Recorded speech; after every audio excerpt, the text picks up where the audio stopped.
The conference room at Thompson and Associates smelled like expensive cologne and desperation. My brother Derek stood at the head of the polished table, laser pointer in hand, walking through his quarterly presentation with the kind of confidence that came from never being told no.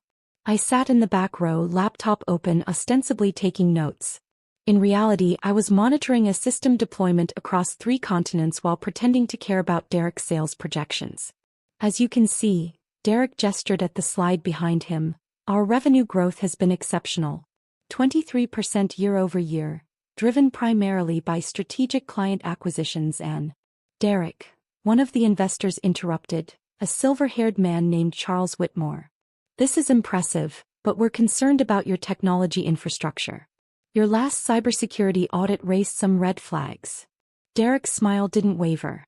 We're addressing those concerns. We've got IT people working on it. IT people? Another investor, a woman named Patricia Chin, leaned forward. Your company handles sensitive financial data for Fortune 500 clients. IT people seems vague. We have a solid team, Derek assured her. In fact, my own brother works in tech. He could probably explain it better than I could. Every head in the room turned toward me. I looked up from my laptop, meeting Derek's expectant gaze. Oh, don't worry, Derek continued, a patronizing note entering his voice. He's not part of our team. He does his own thing. Computer stuff, you know. Fixes servers, writes code, typical IT work. Charles raised an eyebrow. He's here because... Family support, Derek said with a laugh that made my jaw tighten. Mom insisted he come to at least one of my presentations. See what real business looks like, right, Alex? A few scattered chuckles around the room. I kept my expression neutral. What exactly do you do, Alex? Patricia asked, genuine curiosity in her voice. Before I could answer, Derek jumped in. Like I said, computer stuff. He's been doing it for years. Never really moved up into management or anything, but hey, some people are just more comfortable with the technical side. Nothing wrong with that. Nothing wrong at all, Charles agreed, though his tone suggested he found it slightly pitiful. I closed my laptop slowly, considering whether to correct Derek's characterization. But I'd learned years ago that sometimes silence was more powerful than words. Anyway, Derek clapped his hands together, redirecting attention back to his presentation. Let's talk about Q4 projections. We're looking at potentially breaking $30 million in revenue if we can close the Henderson deal. The meeting continued for another hour. Derek presented chart after chart, each one showing impressive growth, each one accompanied by his signature blend of charisma and carefully crafted confidence. The investors asked probing questions. Derek answered with the smooth assurance of someone who'd never encountered a problem he couldn't talk his way around. I sat in the back, watching, listening, and trying not to think about how typical this was. This was our dynamic, had been since childhood. Derek was the golden boy, charismatic, ambitious, destined for greatness. I was the quiet one, the nerdy one, the one who was good with computers, but lacked Derek's people skills, his drive, his star quality. Our parents had bought into this narrative completely. Every family dinner was a celebration of Derek's latest achievement, with occasional awkward attempts to include me in the conversation by asking if I'd fixed any interesting computers lately. The fact that I'd been running my own technology company for the past 8 years somehow never came up. Partly because I kept a low profile. Partly because they'd never asked. After the meeting, the investors filed out, shaking Derek's hand, offering congratulations and cautious optimism. Charles paused on his way out, glancing back at me. Nice to meet you, Alex. If you ever want to discuss enterprise security architecture, I'd be interested in your perspective. Thank you, I said simply. Derek waited until everyone had left before turning to me, still riding high on adrenaline. That went well, right? Patricia seemed really impressed with the Henderson numbers. It went fine. Fine. Derek laughed, loosening his tie. That was better than fine.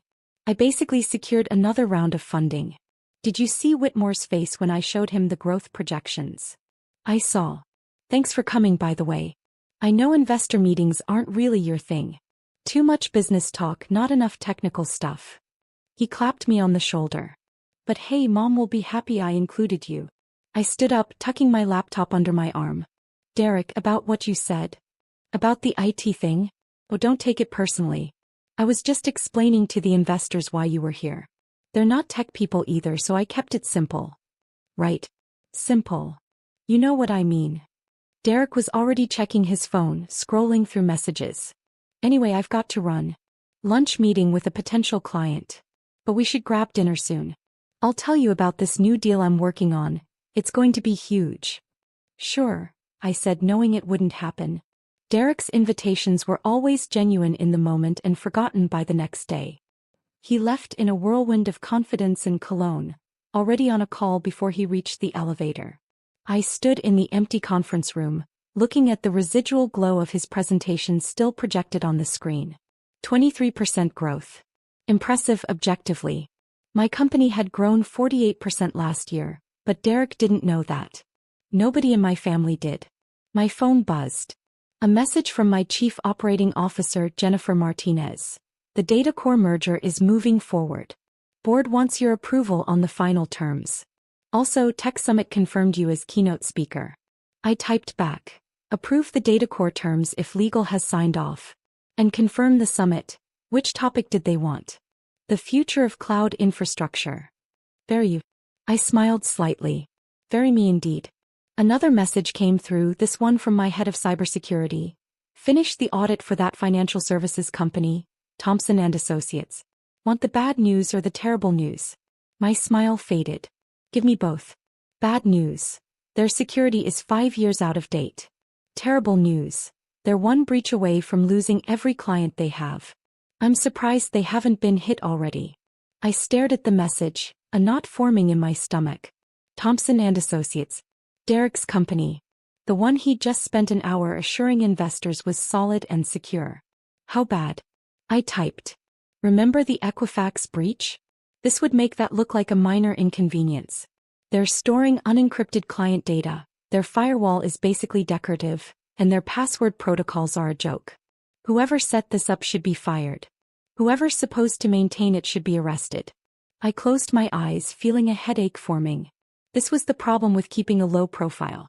Derek had no idea that the company he'd hired to do a routine security audit was mine. No idea that I'd personally overseen the evaluation of his infrastructure. No idea that his little brother, the one who fixed computers, was about to deliver news that could destroy everything he'd built. Send me the full report, I told my security chief. And set up a meeting with their leadership. This needs to be addressed immediately. Will do.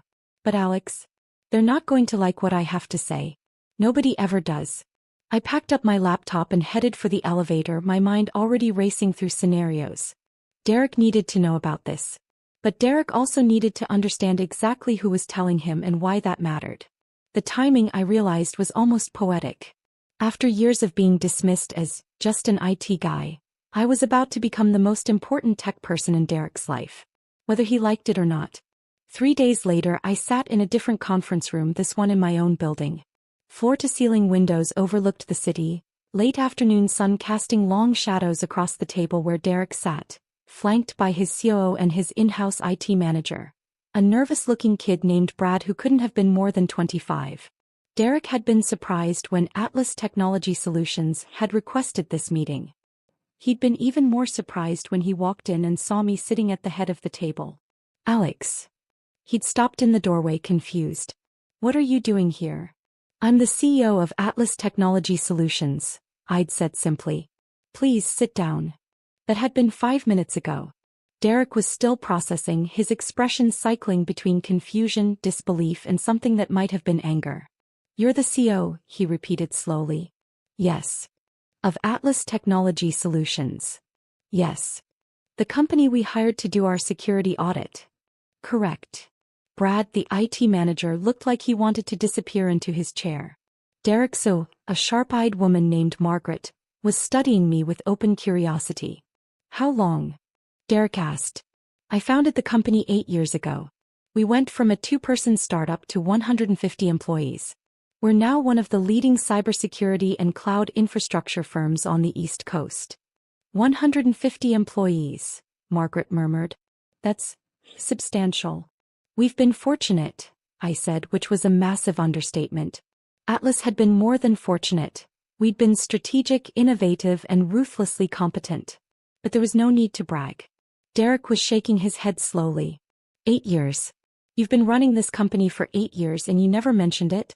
Not once. Would you have listened if I had? The question hung in the air. Derek's mouth opened then closed. He couldn't answer because we both knew the truth. If I'd told him, he would have smiled and nodded and immediately changed the subject back to his own ventures. My success would have been background noise to his story. Let's focus on why we're here, I said, opening the folder in front of me. Your company's security infrastructure is critically compromised. You're facing potential catastrophic data breaches that could expose sensitive client information and destroy your business overnight. Brad went pale. Margaret leaned forward. All business now. Derek just stared at me. How bad? Margaret asked. I slid copies of the report across the table. The full technical details are in there, but the summary is this. Your current system is vulnerable to approximately 37 different known attack vectors.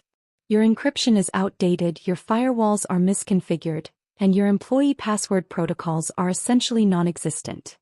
But we passed our last audit, Brad protested weakly. When was that audit conducted? 3 years ago. By whom? I think it was an in-house review. I looked at Derek. You told your investors your security was solid.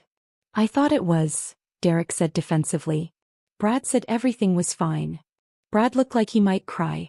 I mean, we hadn't had any problems. You haven't had any problems you know about, I corrected.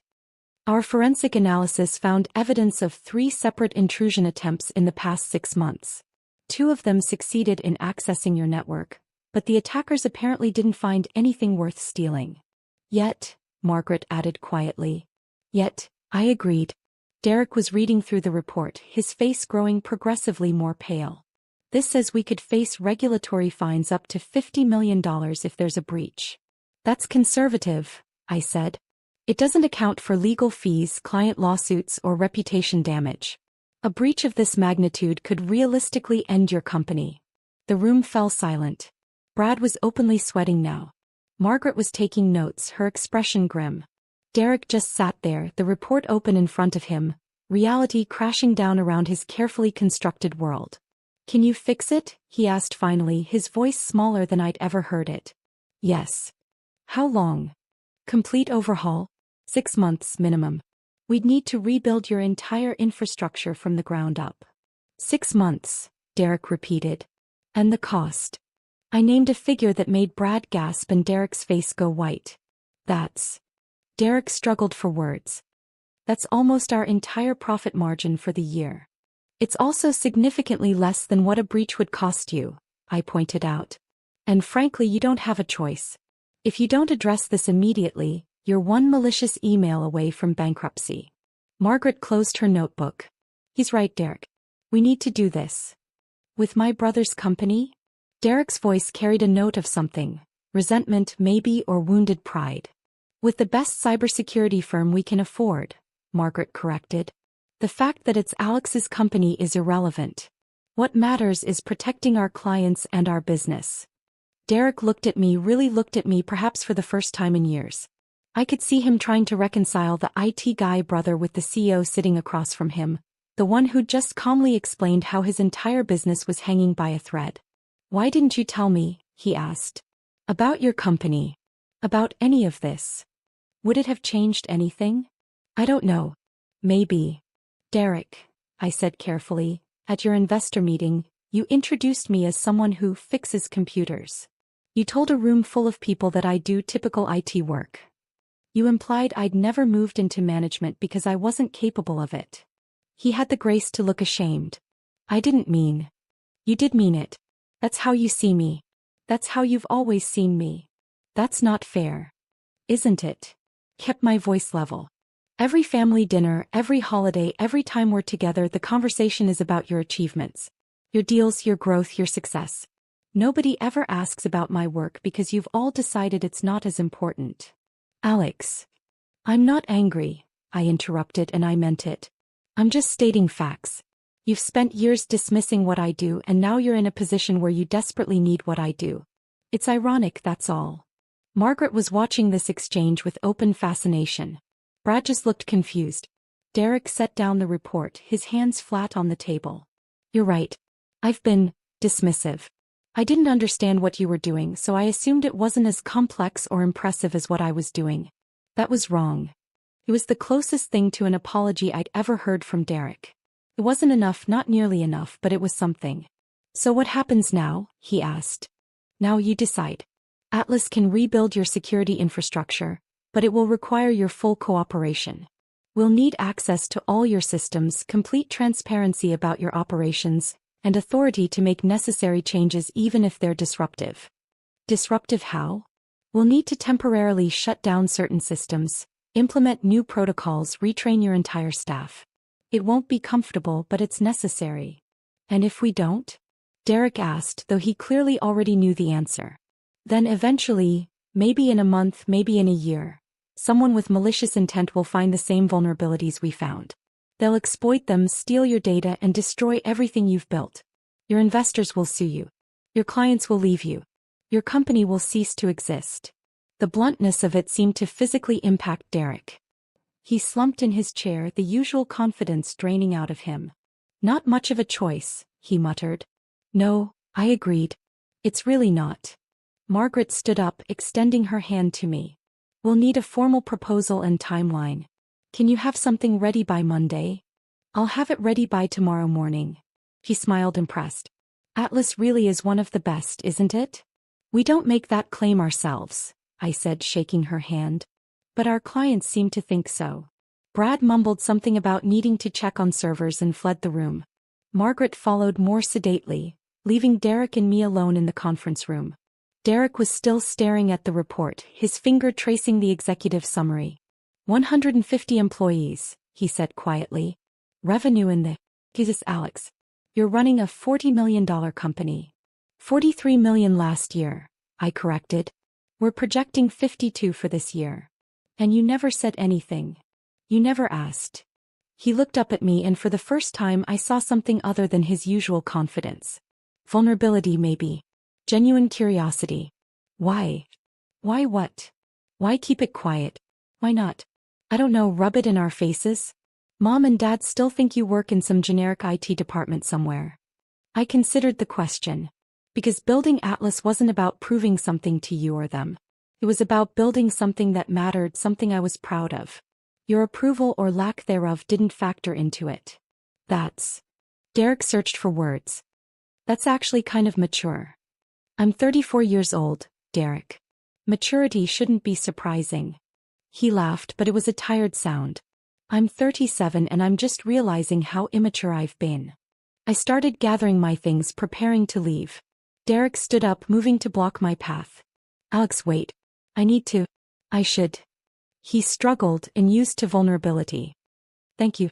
For the audit. For being honest about how bad things are. For not just letting us fail. I'm doing this for your clients, I said. They deserve to have their data protected, even if your company didn't prioritize it. The words were harsh, but Derek didn't flinch. Fair. But still. Thank you. I nodded, stepping around him toward the door. Will you tell them? Derek asked suddenly. Mom and Dad. About Atlas. I don't know. Maybe. Does it matter? I think. Derek hesitated. Think they should know. I think I should have known. Well, I said, opening the door. Now you do. I left him standing in the conference room, alone with the report that detailed exactly how close his company had come to catastrophic failure. As I walked back to my office, my phone buzzed with a message from Jennifer. How'd it go with the brother? About as expected, I typed back. Prepare the proposal for Thompson and Associates. Complete infrastructure overhaul, 6-month timeline. That's a big project. You sure you want to take it? I thought about Derek's face when he realized the scope of the disaster he'd been courting. I thought about years of dismissive comments and casual condescension. I thought about the satisfaction of being undeniably, critically necessary. I'm sure I replied. This one's personal. The next 3 weeks were a blur of planning, preparation, and increasing panic from Derek's team as they began to understand the magnitude of the security overhaul. I assigned my best team to the project. Not as a favor to Derek, but because the work demanded expertise and because I took pride in every job Atlas undertook. Meanwhile, word had apparently gotten back to my parents about the meeting. My mother called on a Wednesday evening, her voice pitched with confusion.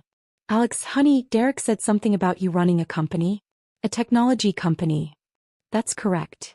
But you've never. We thought you worked for someone else. In their IT department. No, Mom. I've been CEO of Atlas Technology Solutions for 8 years. Silence on the other end of the line. Then, 8 years. Yes. And you never told us? I tried to a few times. You always seemed more interested in Derek's sales numbers. More silence. I could hear my father's voice in the background asking what was going on.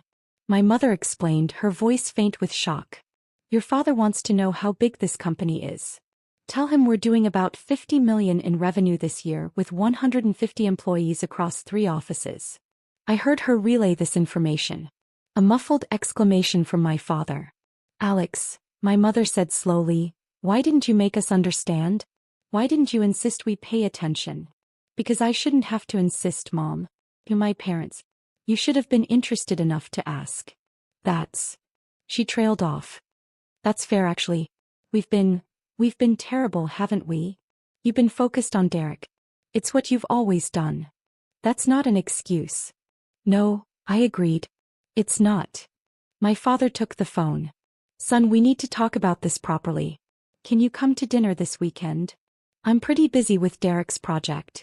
Please, my father said, and the word was so uncharacteristic that it stopped me cold. My father didn't say please. My father made pronouncements and expected compliance. Okay, I said finally. Saturday. Thank you. And Alex? We're proud of you. We should have said that years ago. The words should have felt satisfying. Instead they just felt hollow. Too little, too late, motivated not by genuine understanding but by the revelation of my success. See you Saturday, I said and ended the call. Jennifer poked her head into my office. Everything okay? Family drama. The brothers' company. And parents who just discovered I'm not actually a low-level IT worker. She winced sympathetically. How'd they take it? With appropriate shock and belated pride. I turned back to my computer, pulling up the Thompson and Associates project timeline. How's the team doing with Phase 1? Good. Brad, their IT manager, is actually pretty sharp once you get past the fear. He's been helpful identifying the worst vulnerabilities. That's something at least.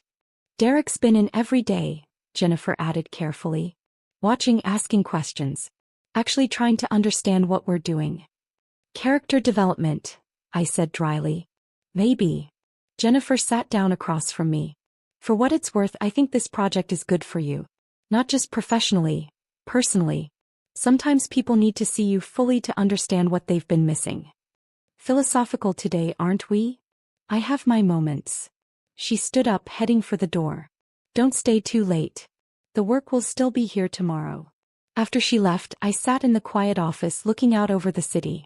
Somewhere out there, Derek was probably at his own office watching my team tear apart and rebuild his company's infrastructure. Probably wondering how he'd missed so much, how his little brother had built something this substantial while he was busy collecting sales awards and investor meetings. My phone buzzed. A text from Derek. Team says Phase 1 is ahead of schedule. That's good, right? Very good, I replied. Means we found the problems faster than expected. Which means there were a lot of problems. Yes. A pause, then I really had no idea how bad it was. Thank you for catching it. I stared at the message, considering my response. The old Alex would have brushed off the thanks, minimized his own contribution, made it easy for Derek to go back to underestimating him. But I wasn't that Alex anymore. Maybe I never should have been. You're welcome, I typed. This is what we do. This is what I've built. It's not just IT work. It's not fixing computers. It's protecting companies from catastrophic failure. I know that now. I'm sorry it took this to make me see it. Better late than never. Another pause, longer this time. Then, will you really come to dinner on Saturday? Mom's been worried you'll cancel. I'll be there. Thank you. And Alex, I'm going to make sure everyone knows what you've done. Not just for my company but everything. You deserve recognition. I smiled slightly at the screen. Derek was trying in his own way. It wasn't enough to erase years of dismissiveness, but it was a start. See you Saturday, I sent back. I closed my laptop and stood up, stretching muscles tight from hours at a desk. Through the window, I could see the city lights spreading out in all directions, thousands of companies and offices and data centers, all of them needing the kind of protection and expertise that Atlas provided. This was my world. This was what I'd built while Derek was collecting sales awards and my parents were asking if I'd fixed any interesting computers lately. They were about to get a comprehensive lesson in exactly what their youngest son had accomplished. And this time they were going to pay attention. Whether they liked it or not. Saturday dinner was a different affair than usual. My parents' dining room felt smaller somehow, or maybe I just took up more space now that they knew the truth. Derek arrived with Margaret. A power move on his part, I suspected, bringing someone who could testify to my competence. My mother had cooked my favorite meal, which was touching in its transparency. My father actually asked about my day before launching into any other topics. Small gestures but significant. So, my father began once we were all seated. Atlas Technology Solutions. I looked it up. Very impressive portfolio of clients. Thank you. Several Fortune 500 companies, government contracts, international clients. We've been fortunate. Derek tells us you're rebuilding his entire security infrastructure. That's correct. My mother set down her fork. Alex, honey, why didn't you tell us about all this? Here we go, I thought. I tried to, Mom. Several times.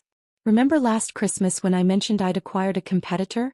You said, "That's nice, dear," and immediately asked Derek about his sales numbers.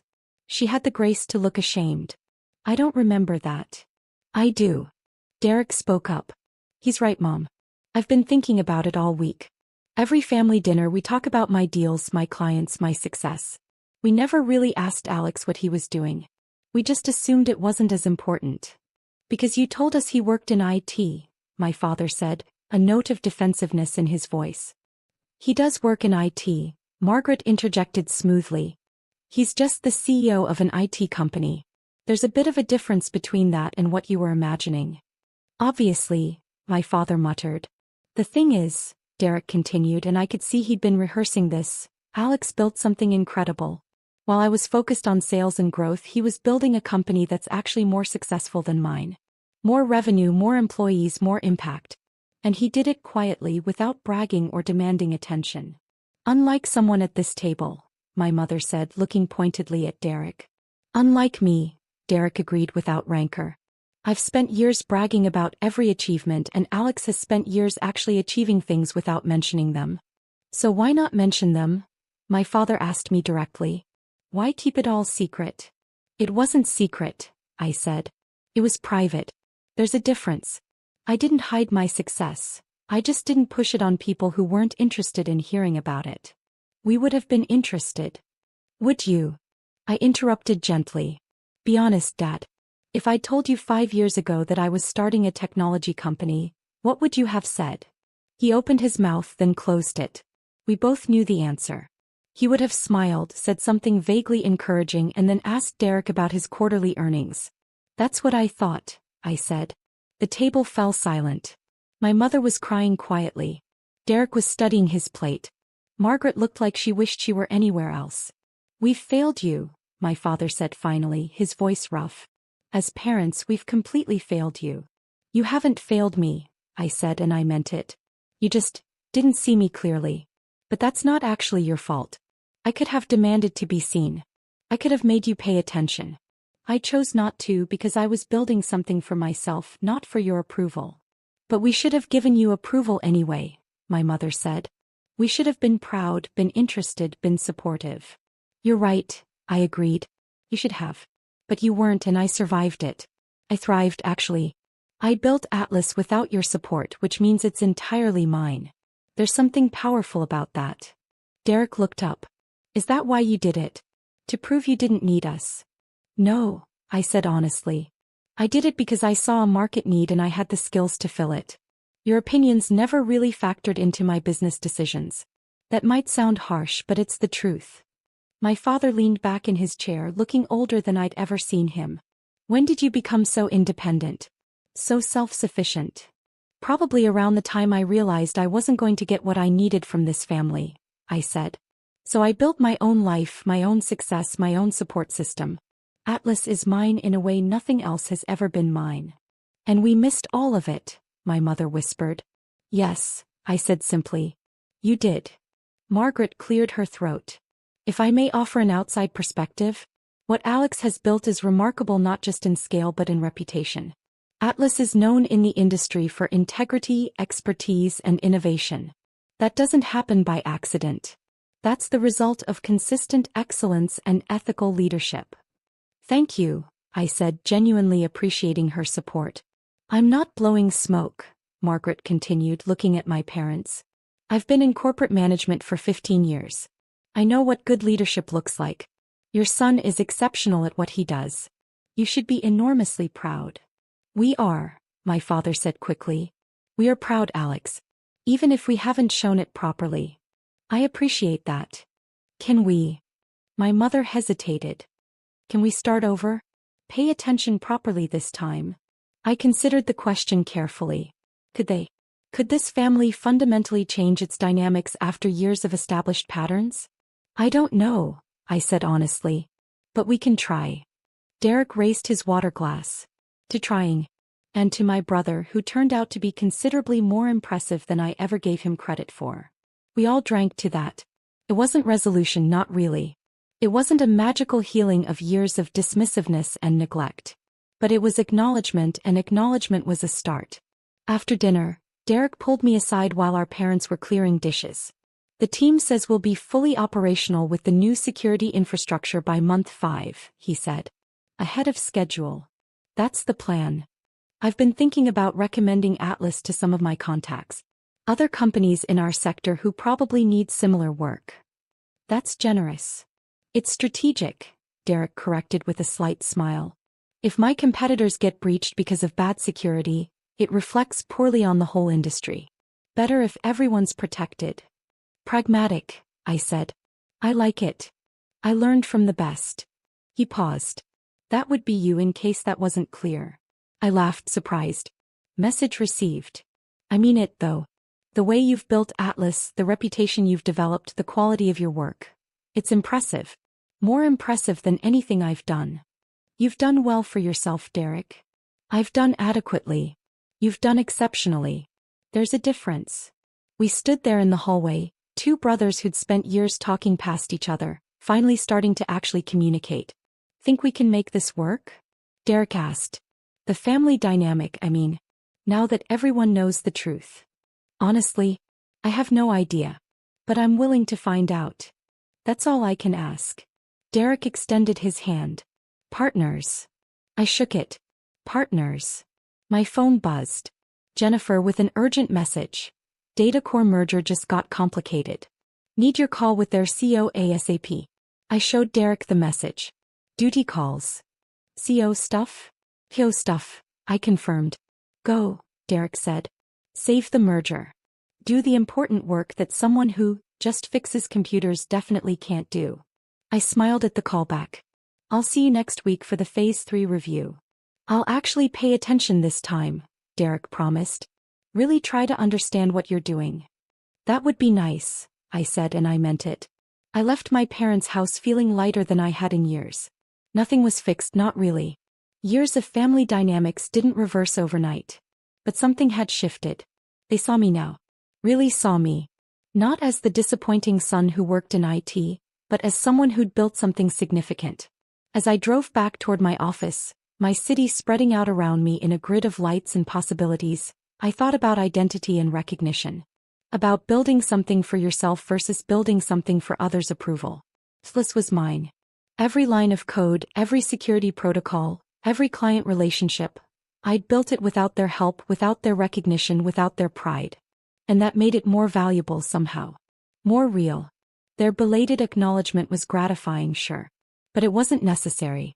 I'd already proven everything I needed to prove. To myself. And in the end, that was the only audience that really mattered.